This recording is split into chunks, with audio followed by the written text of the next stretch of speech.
Vamos a comenzar con una oración. Todo sea de la mano de nuestro Señor Padre Celestial, Cristo Salvador. El mensaje en esta oportunidad, como lo titulé, necesitamos vivir como discípulos. Entendemos cómo se inicia un discípulo en Cristo. El mundo, las denominaciones, han establecido muchas formas para constituir una persona como cristiana, incluso como salva. Pero en la Escritura encontramos solo una, y es por medio de la obediencia al Evangelio. Ahora, si bien no se entiende lo que es el Evangelio, poco podrá obedecérsele. Entonces, es importante entender que la fe no es un dogma. La fe está basada en un entendimiento. Y eso que yo entiendo, lo puedo creer o no creer. Es decir, no creerlo es un acto negativo, ¿no es cierto?, hacia la revelación. Porque si bien no podemos demostrar que Dios existe, tampoco podemos demostrar que no existe. Al fin, ateo o creyente, ambos están tomando una decisión, pero en base a un entendimiento. Sin embargo, la mayoría de los incrédulos, la mayoría de los que se hacen llamar agnósticos, ateos y similares, son absolutamente ignorantes en cuanto a conocer algo de la palabra. Nunca le han prestado la atención debida. Entonces realmente yo no creo mucho en los ateos ni en los agnósticos. Creo en los que desconocen la palabra y por tanto al no conocerla, bueno, ¿cómo la van a entender? Y entonces no pueden decidir si creen o no. Simplemente están en la ignorancia de su mente. ¿No es cierto? Como dice la palabra, entendimiento entenebrecido. Entonces, realmente la fe es algo que surge como una consecuencia. ¿Qué nos enseña el apóstol Juan en su evangelio? ¿Por qué Juan escribió ese evangelio? Uno va al capítulo 20, versículo 30, y descubre que él escribió para que los que leyeran eso pudieran creer que Jesús es el Hijo de Dios y creyendo tuvieran vida eterna. Entonces, no se puede creer sin escuchar, sin oír, sin recibir la información. Pero sí se puede rechazar aun cuando se haya recibido o se haya entendido. Pero eso ya queda en la persona. Necesitamos vivir como discípulos. ¿Qué nos enseña la palabra? El pasaje recurrente más fácil de entender esto está en Mateo. Mateo termina dando instrucciones a los discípulos para que hagan más discípulos. Mateo, capítulo 28, versículos 19 y 20, declara lo siguiente. Vamos a leer desde el 18. Son palabras finales del Evangelio y palabras que salieron de la boca del Señor Jesús y que declara: y Jesús se les acercó y les habló diciendo: toda potestad me es dada en el cielo y en la tierra.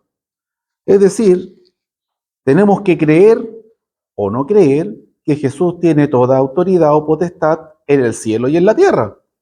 Podemos aceptarlo o podemos rechazarlo, pero eso no niega el hecho de que es así, el hecho de que es una verdad divina. Cristo tiene autoridad en el cielo y en la tierra, pero si yo lo creo, voy a actuar de una manera distinta a que si no lo creo.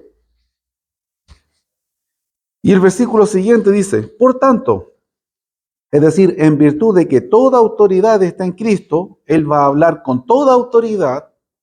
Cristo no va a hacer una sugerencia, tenemos que entender eso. Cristo va a dar un mandato, una orden suprema que está por lo más alto de los cielos. No hay una autoridad mayor en este mundo, ni siquiera en el cielo. Entonces, teniendo conciencia de eso primeramente, pasamos al 19 y dice, por tanto, id y haced discípulos a todas las naciones, bautizándolos en el nombre del Padre y del Hijo y del Espíritu Santo. Jesús nos está mandando a bautizar. La orden es clara. Dice, vayan a hacer discípulos. Pero la forma que Cristo establece, teniendo toda autoridad en el cielo y en la tierra, es por medio del bautismo. El bautismo entonces viene siendo, según la autoridad máxima en el cielo y en la tierra, la forma en que alguien es constituido un discípulo. Es como se inicia. El bautismo es la forma en que estableció Cristo para iniciarse como uno de sus discípulos. Ahora bien, la persona tiene que entender lo que es el bautismo, tiene que creerlo, hay un proceso de arrepentimiento y posteriormente hay una perseverancia, muestra la Escritura. Hay una continuidad. Bien, esto no es como pagar una multa. El pecado, muchas personas lo viven como algo, como un trámite. A mí me salió hace poco una multa por andar en día de restricción. Bueno, tengo que ir para explicar de que mi vehículo no está exento de restricción. Pero de momento yo figuro como una multa. Pero tengo que ir a hacer el trámite, presentar la documentación y quedo exento. O si no estuviera exento, tendría que ir y pagar y se acabó. El pecado no es así. El pecado no es un trámite. Es un proceso progresivo. Es algo que demanda nuestra perseverancia durante nuestro caminar en este mundo. Y termina diciendo, enseñándoles que guarden todas las cosas que os he mandado, y aquí yo estoy con vosotros todos los días hasta el fin del mundo. Entonces, es un proceso de aprender todas las cosas que el Señor ha mandado. Yo llevo 32 años estudiando la palabra y hasta el día de hoy estoy aprendiendo todas las cosas que el Señor ha mandado. Y si Dios me da 100 años, hasta ese día voy a estar aprendiendo todas las cosas que el Señor ha mandado. Porque es un proceso que tiene relación con muchas cosas, con nuestra experiencia, con nuestra madurez, con nuestra capacidad de unir, de hilar. Entonces es un proceso permanente.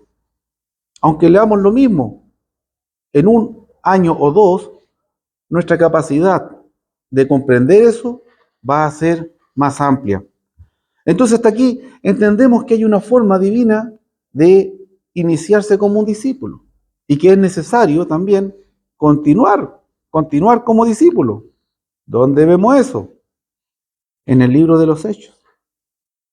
Vemos que las personas que dieron este paso perseveraron. No perseveraron el primer día, perseveraron siempre, hasta que el Señor los llamara, hasta que tuvieran vida en este mundo. Vamos a darle un vistazo a el libro de Hechos, pero vamos a devolvernos después a Juan. ¿Bien? Hechos capítulo 2. Es un pasaje bien conocido, pero el desafío siempre para mí es darle un enfoque nuevo a un pasaje quizás muy conocido. Le vamos a dar, no inventar, sino una reflexión que usted no haya tenido antes. Ese es el desafío siempre para mí. Hechos capítulo 2 y vamos a ver del versículo 36 al 42. Hay mucho que decir aquí. Yo me voy a centrar en el versículo 39. ¿Bien? Hechos 2, versículo 36 al 42.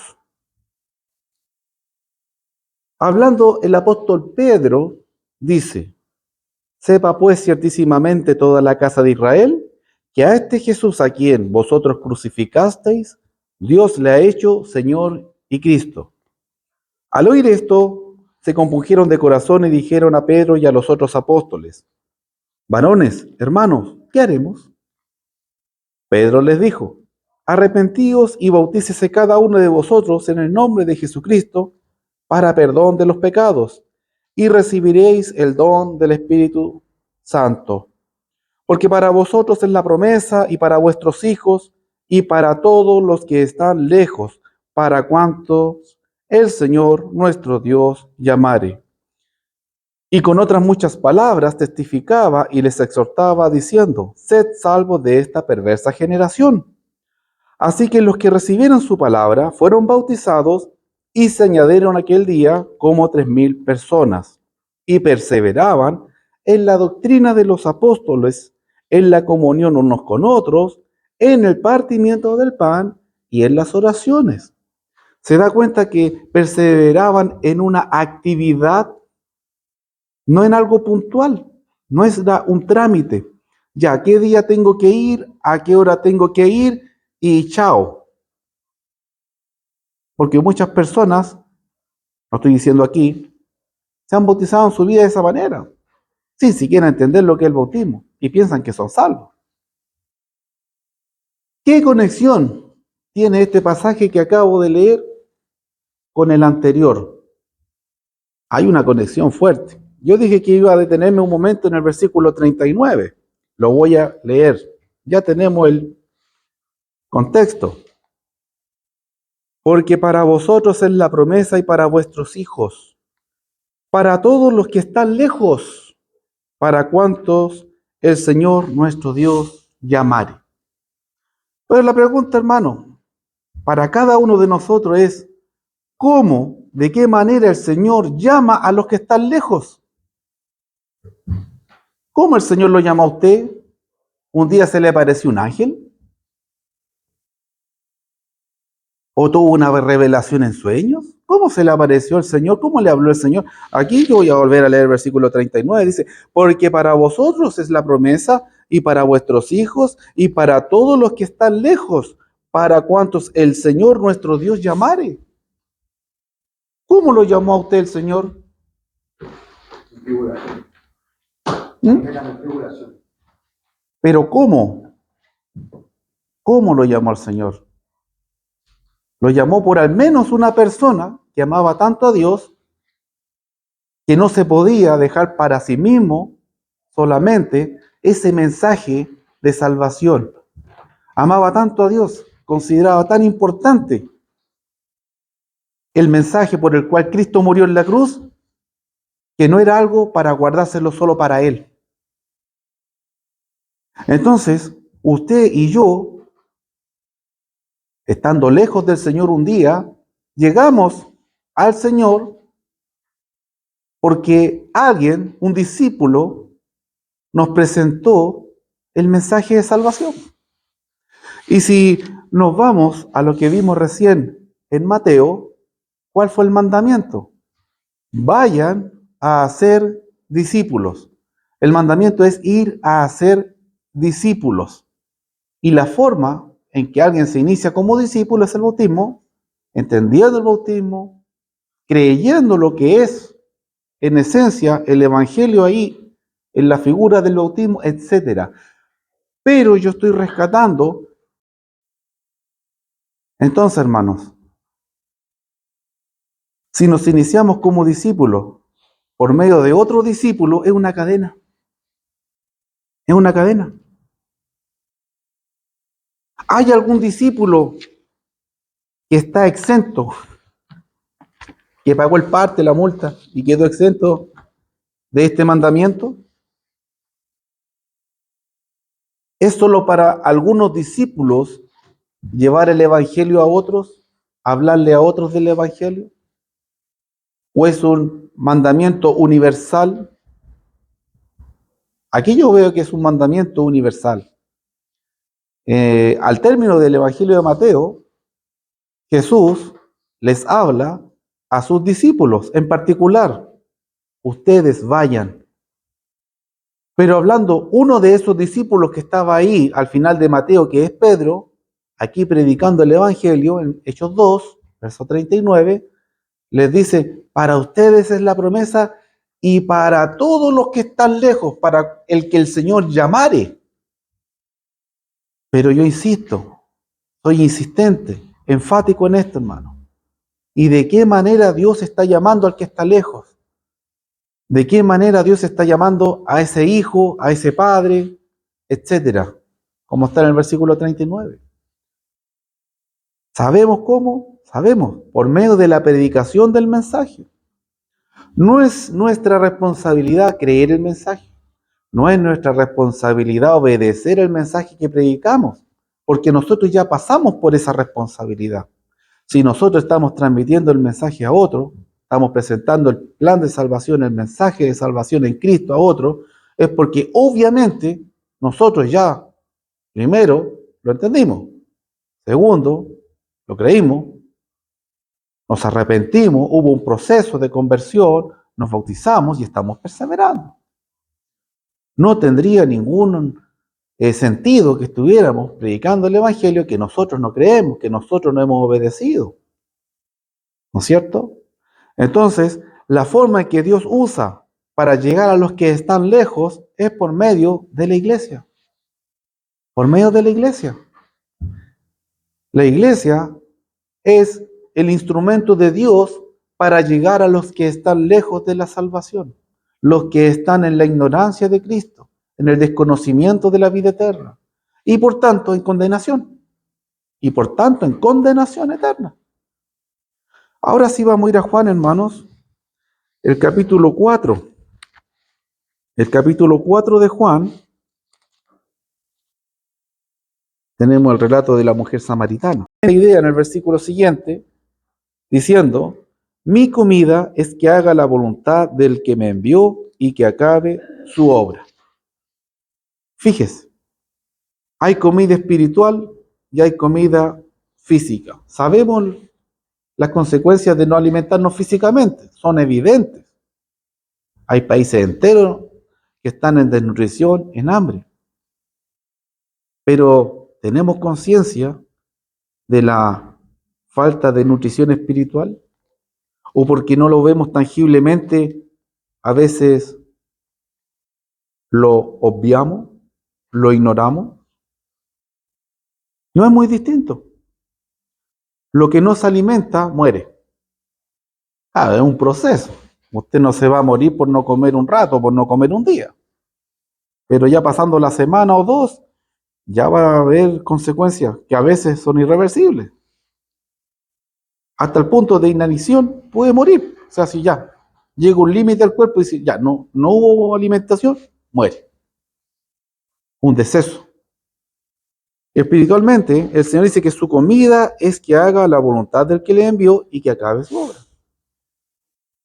Y los discípulos del Señor, ¿qué hacen? Aprenden del maestro, imitan al maestro, obedecen al maestro. Eso es un discípulo. O si no, no serían discípulos de Cristo. Serían amigos de Cristo. Hola amigo Cristo, ¿cómo estás? Que muchos viven su vida, entre comillas, cristiana como si Cristo fuera un amigo. Y que Cristo tiene su opinión y yo tengo la mía. Y yo vivo mi opinión. Y Cristo, sí, Cristo tiene su opinión, yo tengo la mía. Aquí si estamos hablando de discípulo, maestro, Él está enseñando. Él está transmitiendo algo que ellos deben entender y practicar. Hay un alimento espiritual que consiste en ¿qué? En hacer la voluntad de Dios.